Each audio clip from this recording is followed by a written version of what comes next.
কথায় কথায় বাংলা ছাড়, দেশটাকে তোর বাপদাদার। 18 কোটি কণ্ঠের এক স্লোগানে জন্ম হয় নতুন বাংলাদেশের। 36শে জুলাই ছাত্র জনতার ঐক্যবদ্ধ চেতনার দাবানলে পতন ঘটে সারা বিশ্বের ফ্যাসিস্টের গডমাদার শেখ হাসিনার।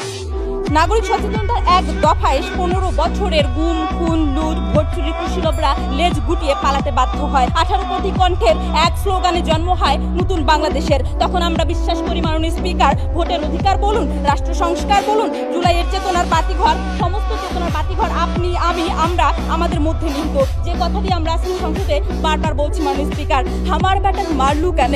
মাননীয় স্পিকার, জুলাইয়ের চেতনা যখন থমকে দাঁড়ায়, সন্তান হারা মায়ের আত্মচিৎকারে, বিবিসির অডিও রেকর্ডে যখন ফাঁস প্রমাণ হয় খুনি হাসিনার সরাসরি নির্দেশে বাংলার জমিন রক্তস্নানে সিক্ত হয়েছিল, তখন আমরা তাদের বিচার চাই, ওই ফ্যাসিস্টের বিচার চাই, ওই খুনিদের বিচার চাই। মাননীয় স্পিকার, প্রশ্ন হলো সরকার কিংবা আদালতকে একাই পারবে মাননীয় স্পিকার? না, কখনোই না। এজন্য দরকার আপনার আমার সকলের জুলাই দাবানলের মতো ঐক্যবদ্ধ স্লোগান। আমার ভাই কবরে, খুনি কেন বাহিরে? আজকের এই সংসদে সেই ঐক্যবদ্ধ স্লোগান, ঐক্যবদ্ধ চেতনা, সেই ঐক্যবদ্ধ সচেতনতার কথা বলছে মাননীয় স্পিকার। জানা হলে আপনি জুলাইয়ের চেতনা বাস্তবায়ন করতে পারবেন না, জানা হলে আপনি ফ্যাসিস্টদের বিচার করতে পারবেন না, জানা হলে আওয়ামী লীগ ছাত্রলীগ সকলকে নিষিদ্ধ করতে পারবেন না। মাননীয় স্পিকার, আপনি অবগত আছেন ফ্যাসিস্ট আমলের 3টি নির্বাচনের কথায়, কিভাবে আপনার আমার সকলের ভোটের অধিকার কেড়ে নেওয়া হয়েছিল।